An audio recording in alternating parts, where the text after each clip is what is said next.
Sorry about that, guys. I pressed the wrong button. Um, Good evening. Yeah, caro.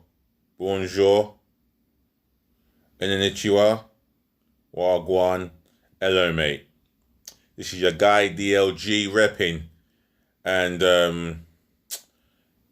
yeah, I've just done a minute silence for Robbie. I'm gonna redo it again because I've pressed the wrong button. Robbie has lost his father yesterday, and I believe he passed away due to illness. I mean, it's what he said that really saddens me in his documentary, that he couldn't take his father to football due to racism being the reason why his dad didn't come to football. However, I know his dad's up there above us all, and he'd be proud of Robbie, proud of his achievement, and proud that he's a humble, caring, family loving, caring, loving man, should I say. Yeah, he's a humble, family loving, caring man. And he will be missing his dad, and I fully understand that. So, Robbie Lowell, all our prayers and thoughts are with your father right now. And I'm going to give you my minute silence to show you my love and respect. And God knows you're grieving. So, Robbie Lowell, take your time and own your space, yeah? Take your time to grieve and have your own space. So, my minute silence to you, Robbie. Starts from now.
Thank you. Thank you for giving me this opportunity to do this minute silent. So, Mr. Aston Lyle, God hears my voice to you, yeah? Rest in eternal peace. Much love. So, moving on. Sadly, we have this unprecedented curse that has hit us all over the world. I know the death toll in England is 3,939. The death toll in the UK is now 4,313 people who are now dead. The youngest human being to die was a 5-year-old child. Yes, a 5-year-old child passed away today due to ill health issues.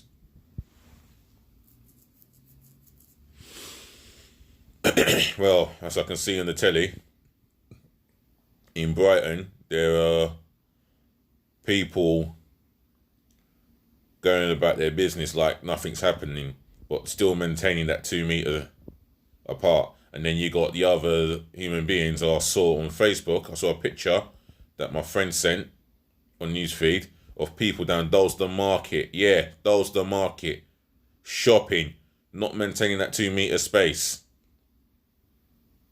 These people are real ignorant and so stubborn. But let them carry on, because they are the one that are risking catching the disease. At the end of the day, what can you do? What can one do? You know, I've seen the death tolls in Italy over 15,000. Yeah, exactly what I can see on my TV now at the bottom of my screen. 15,362 people are dead in Italy. The second most is in Spain. But like this country, Italy, Spain, Greece, Ireland, Wales, Scotland, as I've said a number of times, I feel like I'm repeating myself. They're all on lockdown. And when this does end, yeah, it's going to be different. Going back to normality is going to be different. Livelihoods would have been lost. More lives would have been lost. And the cost of living, it's only going to rise up, if the truth be told. However,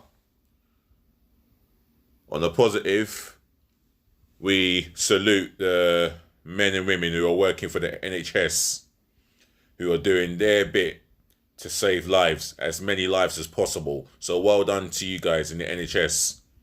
You deserve to be saluted, and you deserve a round of applause every Thursday at 8 p.m. And I will give you my round of applause every Thursday at 8 p.m. So for those of you, even if you do go out for a walk here, maintain the 2 meter space, cover your mouths with scarf or face mask, and cover your hands with latex gloves, yeah? Even if you have to wear woolly gloves. Yeah, just do that.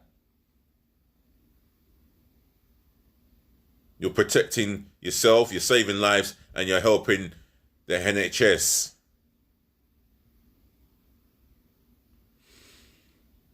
Well, just thought I'll get that out of the way. And we're going to talk some football. Liverpool Football Club.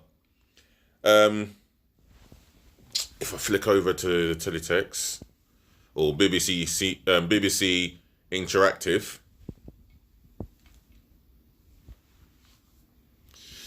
they are still going to be paying non-playing staff their salaries, but they've laid them off work, and that's fully understandable, I think, due to the fact that this pandemic crisis is here, and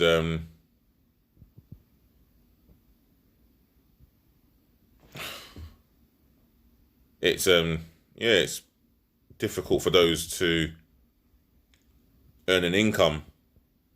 You know, it could be the banks, it could be the club, who knows? But well done to Liverpool. They've done their part.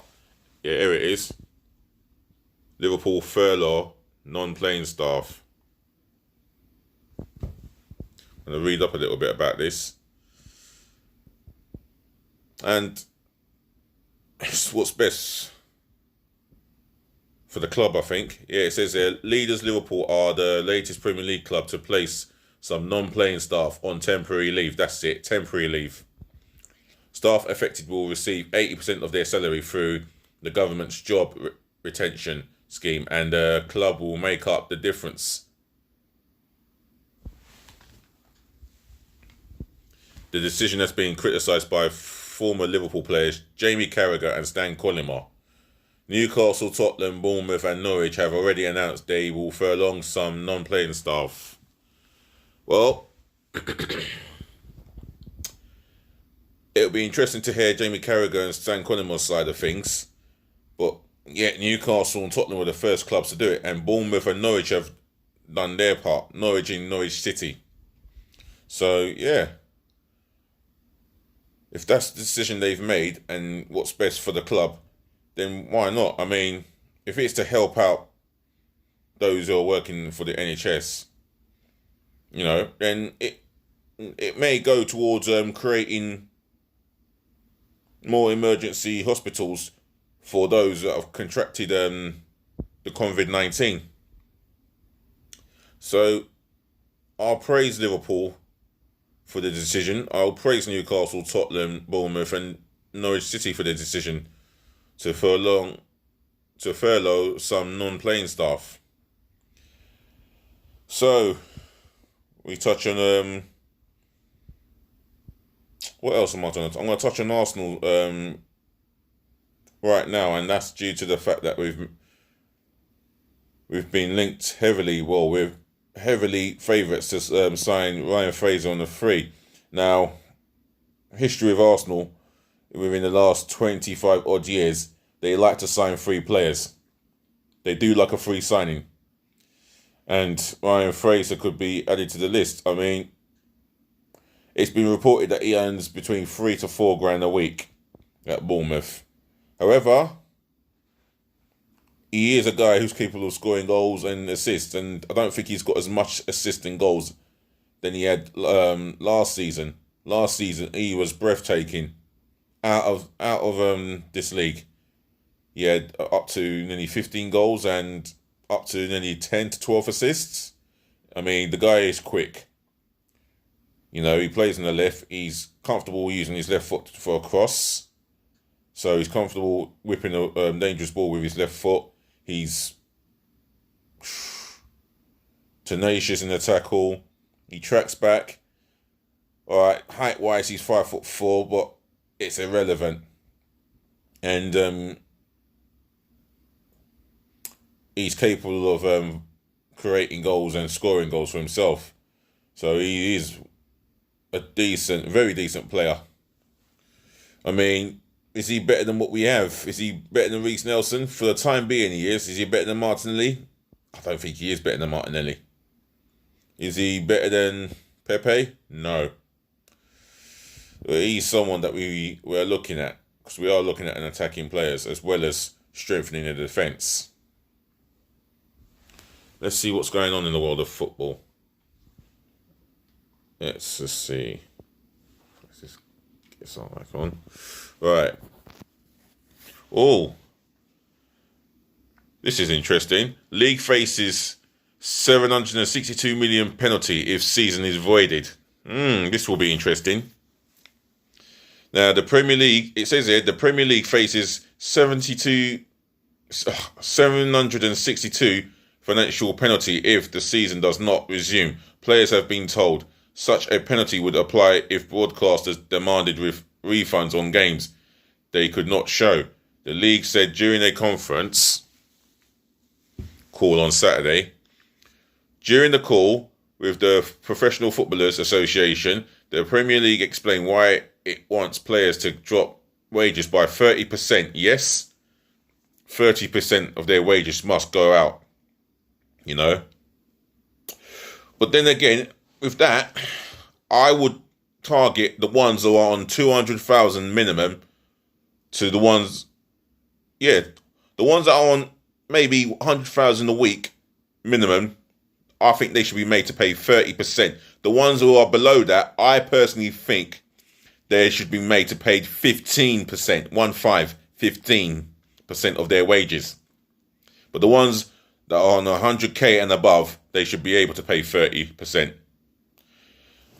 And I'll go on, yeah? Let me just keep reading. Clubs and players will discuss the plan with talks set to go on into next week. Wow. This is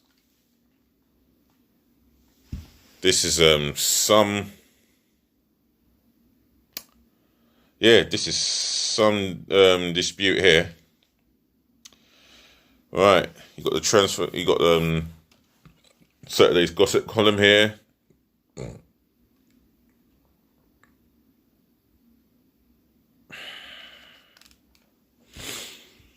It's unprecedented times.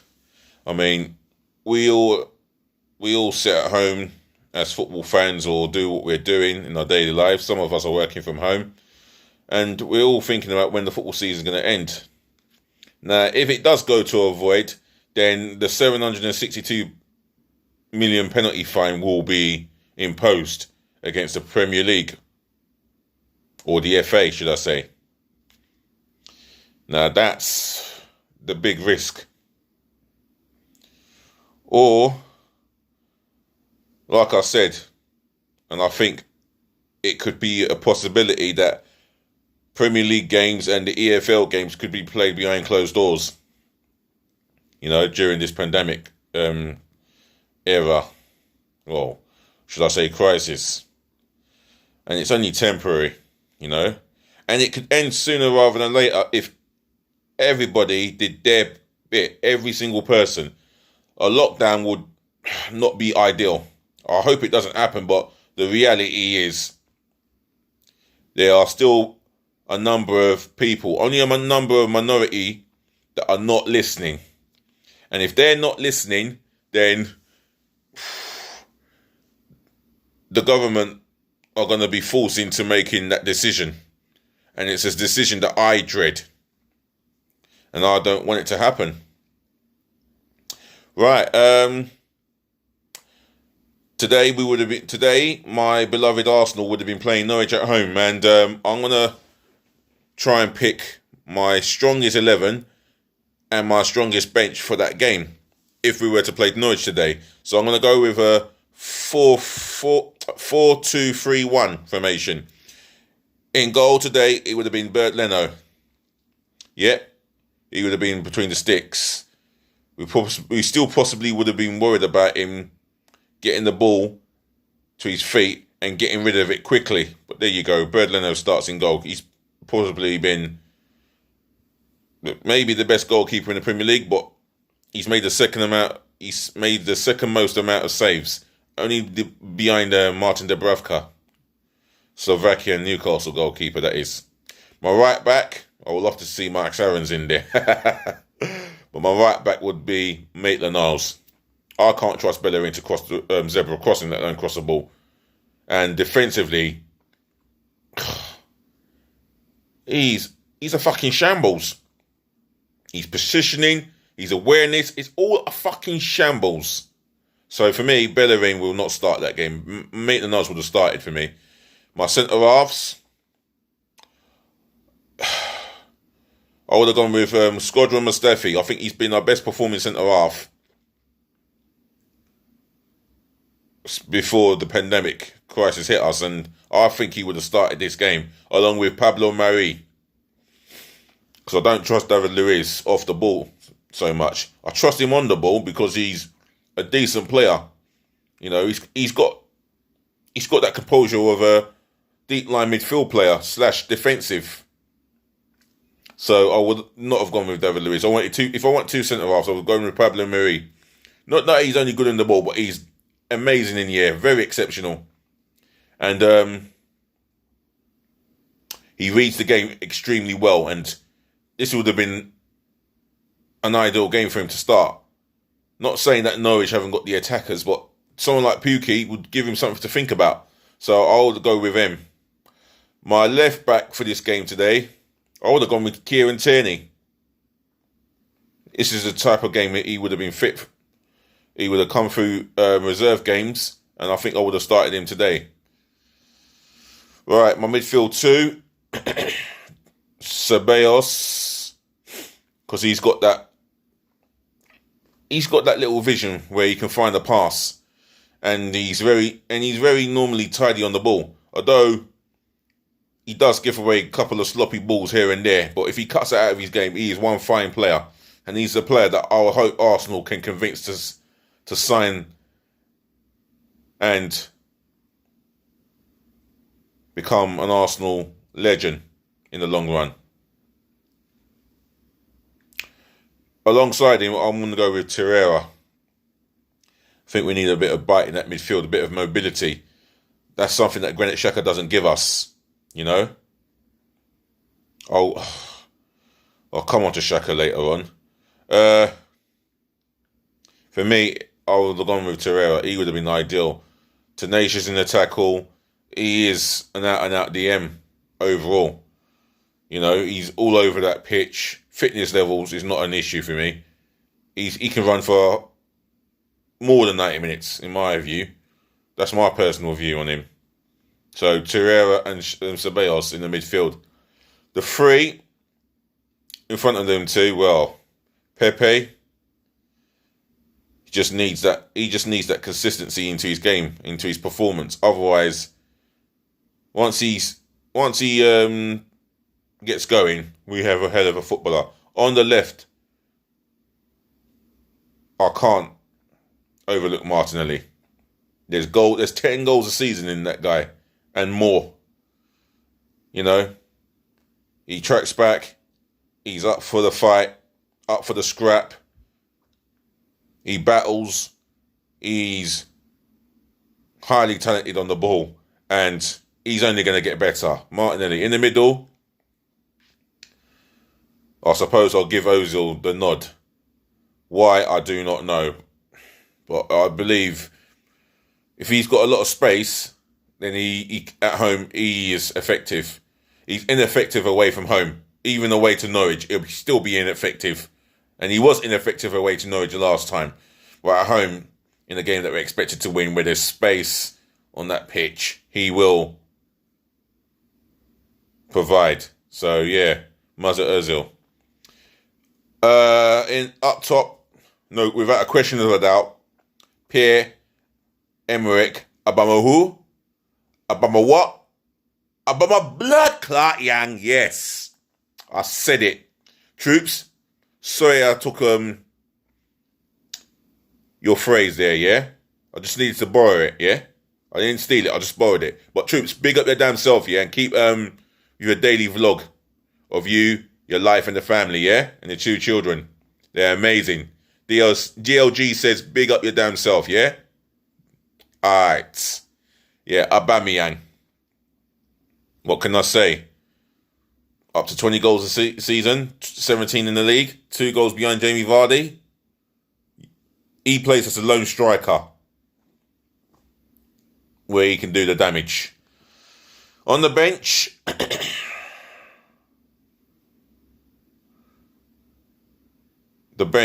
yeah. These are the 7 players I would have picked for the bench for today. If the game was on today, I would have had Martinez in goal on the bench. That's our goalkeeper. Rob Holding. I'm going to see if I can try and leave that better in. David Luiz.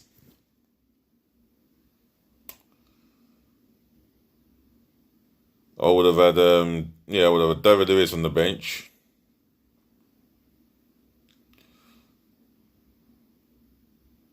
You know what? I'll have Socrates on the bench because of his versatility.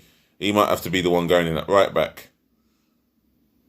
Then attacking players, Lacazette, Willock, and Nketiah. So I've left that Bella in. I just don't think he's good enough. He hasn't been good enough to be on our bench for how long? Let's be real. He hasn't even been good enough to be on our bench for a minimum 2 months. Bellerin. Let's be real. That guy, along with 10 plus Arsenal players, should be sold the moment, the minute, the second the transfer window opens. They should be fucking sold. Alright, pardon the language. But they should be sold completely. I don't want to see those 10 plus players at my club. And in my next video, I think I will talk about players to be sold and why. I'll explain my reasons why they should be sold. Other than that, yeah, I'm going to wrap it up, yeah, on a high. And guys, while the sun's still out, yeah, go for a walk, but come back into your yard. That's the main thing. Just go for a walk. Don't go a walk for go for a walk in the park, But don't coach in the park, yeah? Just go for a nice walk in the park with your families or by yourself, with your brethren. But maintain a 2 meter space. Even with your own family, the 2 meter space is important, yeah? Remember, save lives, protect the NHS, and stay at home, yeah?